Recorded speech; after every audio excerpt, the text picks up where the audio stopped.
Ek wil baie graag vir jou aanmoediging gee.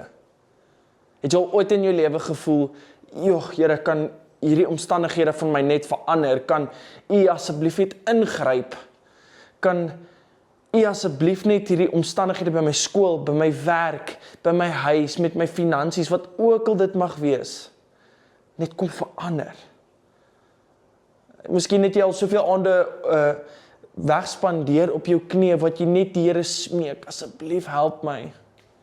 Maar ek wil jou aanmoedig uit Psalm 4 uit, in die Engelse vertaling sê, The Lord hears when I call to him. Ek weet nie van jou nie, maar dit is so ongelooflik om te weet, die koning van die heelal, die God wat hemel en aarde geskep het, hoor as ek, 'n mens, met hom praat.